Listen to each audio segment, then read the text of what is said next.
Hello everyone, I hope you are doing great. For those who don't know me, I am Pratham, third year undergrad at BITS Pilani. Actually, I was going through your comments last week and मुझे पता चला आप में से काफी सारे students depressed है काफी क्योंकि उनका मेंस अच्छा नहीं गया। तो सबसे पहले जिनका मेंस अच्छा नहीं गया उनके लिए एक सवाल, क्या आपने अपना 100% दिया था? अगर ना तो ऑनेस्टली बोल दूं कि आप गलत रास्ते पे हो। अभी से मेहनत करना स्टार्ट करना पड़ेगा, otherwise you will suffer a lot. बुरा फील होगा जब देखोगे अपने फ्रेंड्स को अच्छे अच्छे कॉलेजेस में जाते हुए एंड आप वहीं बैठे होगे।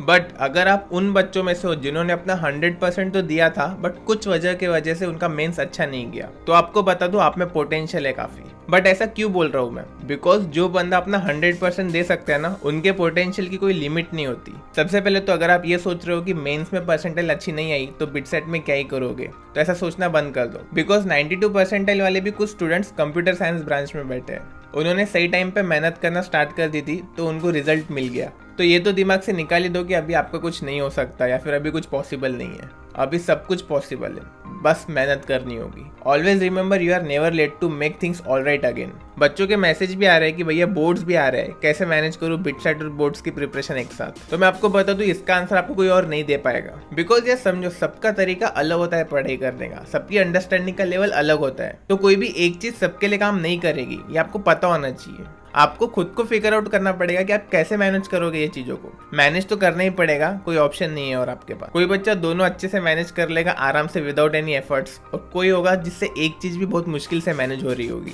बट ऐसा नहीं है कि मैनेज करना इम्पॉसिबल है। तो सबसे पहले ये वीडियो होने के बाद एक पेन और पेपर लो और खुद से क्वेश्चंस पूछो कि मैं ये चीज कैसे मैनेज करूंगा, ये सब्जेक्ट कब पढ़ना चाहिए, मैंने आज फिजिक्स पढ़ूं, केमिस्ट्री पढ़ूं या मैथ्स के कुछ सवाल लगाऊं।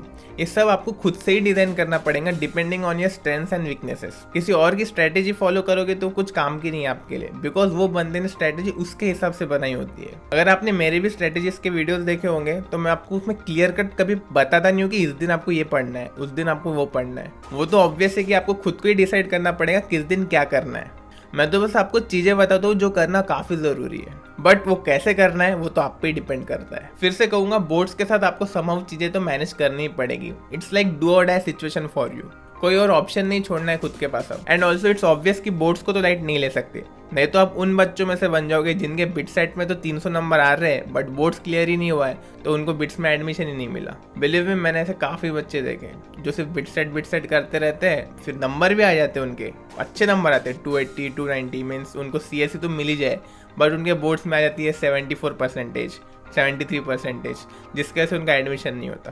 तो चलो अब आते हैं बिटसेट पे। बेस्ट से बेस्ट आउटकम कैसे लाया जाए इस कम समय में, अच्छे से समझेंगे, ज्यादा इधर उधर दिमाग नहीं लगाएंगे, बेसिक्स से जाएंगे। अगर आपको बिट्स पिलाने में सीट चाहिए तो आपको 3 बैरियर्स है जो क्रॉस करने पड़ेंगे। हर एक बैरियर को क्रॉस करने में सब स्टूडेंट्स को डिफरेंट टाइम लगेगा depending on their current preparation and skills. सबसे पहले बैरियर की बात करूँ तो आप मुझे बताओ आप में से कितने स्टूडेंट्स का अभी तक 70 to 80% सिलेबस कंप्लीट हो चुका है। अगर आप उन स्टूडेंट्स में से हो जिनका 70 to 80% सिलेबस हो चुका है तो मुबारक हो, आपने पहला बैरियर तो क्रॉस कर लिया। बट अगर आप उन स्टूडेंट्स में से हो जिन्होंने अभी तक इतना सिलेबस कंप्लीट नहीं किया तो मैं बोल दूँ कि आप काफ़ी पीछे हो अपने ड्रीम से। अभी आपको मेहनत करनी पड़ेगी। Make a day wise plan, देखो कौन से दिन कौन सा चैप्टर करना है, वही चीज़ें जो मैं आपको हमेशा से बोलते आया हूँ। आपको सिलेबस सबसे पहले कंप्लीट करना पड़ेगा। ज्यादा सोचो मत, स्टार्ट फ्रॉम टुडे। जितना भी टाइम बचा है पूरी मेहनत कर दो, पूरे एफर्ट्स लगा दो। बिटसेट का ब्रोशर उठाओ, हर चैप्टर को कुछ टाइम फ्रेम दो और उस टाइम फ्रेम में वो चैप्टर को कंप्लीट करने का ट्राई करो। अब आते हैं अपने सेकंड बैरियर पे, वो है आपकी प्रॉब्लम सॉल्विंग स्किल। सिर्फ सिलेबस कंप्लीट करने से आपका सिलेक्शन नहीं होगा, आपको अपनी प्रॉब्लम सॉल्विंग स्किल्स को इम्प्रूव करना होगा। इसके अंदर जो चीजें आती है तो सबसे पहले तो है कंसेप्चुअल क्लैरिटी, सेकेंड आपकी सॉल्विंग स्पीड, थर्ड आपकी एक्यूरेसी। कंसेप्चुअल क्लैरिटी की बात करूँ तो उसमें आपकी और 2 चीजें आती है, एक तो अंडरस्टैंडिंग द कॉन्सेप्ट और दूसरा रिटेंशन ऑफ द कॉन्सेप्ट्स। भले ही आपने सिलेबस कंप्लीट कर लिया हो और कॉन्सेप्ट्स को अच्छे से समझ लिया हो, बट क्वेश्चन सॉल्व करते वक्त अगर आपको कॉन्सेप्ट याद नहीं आया तो कोई फायदा नहीं है इस चीज का। इसलिए daily revision is very important. Her video में बोलता हूँ, आज भी बोल रहा हूँ, रिवीजन रोज किया करो। बात करूँ स्पीड और एक्यूरेसी की तो basically the more you practise higher the chances of increasing your speed and accuracy, so higher the chances of getting into BITS Pilani. कोई अलग से मंत्र नहीं होता, इट्स अ सिंपल लॉजिक जो आप सबको भी पता है। बाकी 10,000 रूल के बारे में तो आपने सुना ही होगा। अकॉर्डिंग टू दिस रूल अगर आप कोई भी चीज को 10,000 आवर्स देते हो तो आप उसमें मास्टर बन जाते हो। So in short, the more time you give in practising problems the better you get into it. बाकी अगर आपको स्पीड एंड एक्यूरेसी को डिटेल में समझना है और जानना है कि आप कैसे इंप्रूव कर सकते हो एग्जैक्टली, उसके लिए एक वीडियो मैंने ऑलरेडी बना के रखी है, आप वो देख सकते हो। आपको पक्के से फायदा होगा, बिलीव मी। अब आपसे एक और क्वेश्चन पूछता हूँ, क्या आपको लगता है ये 2 बैरियर्स क्रॉस करने के बाद आपका सिलेक्शन पक्का है बिट्स पिलानी में? The answer is no. अभी तो आता है सबसे इंपॉर्टेंट स्टेप, वो है giving more and more mock test. Why mock test are important, कभी सोचा है? हर कोई क्यों बोलता है कि मॉक टेस्ट दिया करो एग्जाम के पहले?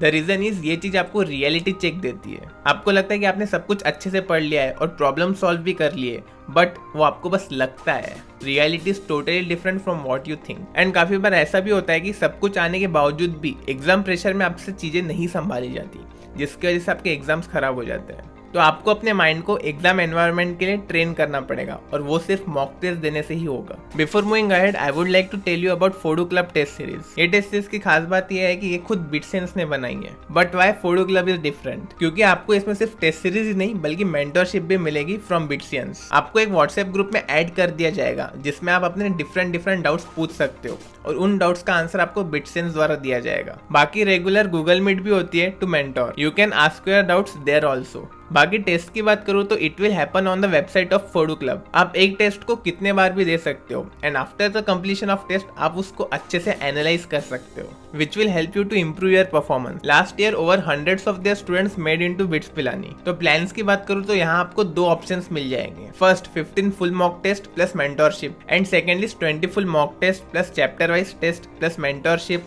एंड इंग्लिश और LR के लिए एक कोर्स भी है। काफी स्टूडेंट्स इंग्लिश और लॉजिकल रीजनिंग को इग्नोर करते हैं और फिर बाद में रिग्रेट करते हैं। तो ये कोर्स आपके लिए फायदेमंद हो सकता है। इसमें आपको 20 रिकॉर्डेड लेक्चर्स मिलेंगे as well as live problem solving sessions. So I would recommend you to go with the second one because it's great value for money. काफी स्टूडेंट्स को अच्छे से गाइडेंस नहीं मिल पाती और वो मॉक टेस्ट भी रॉन्ग सोर्सेज से देते हैं, तो ये आपकी दोनों प्रॉब्लम्स को सॉल्व करने वाला है। एंड आप ये मीटअप के पिक्चर्स भी देख सकते हो, इनमें से काफी सारे स्टूडेंट्स ने बिटसेट को क्रैक किया है with the help of Fodo Club. So you can definitely check this out, link in the description and comment box. So that's it guys for this video. ज्यादा टेंशन मत लो यार, हो जाएगा सब। मैं भी वहीं आपके जगह पे था कुछ साल पहले एंड बिलीव मी हर चीज फील करिए जो अभी आप फील कर रहे होगे।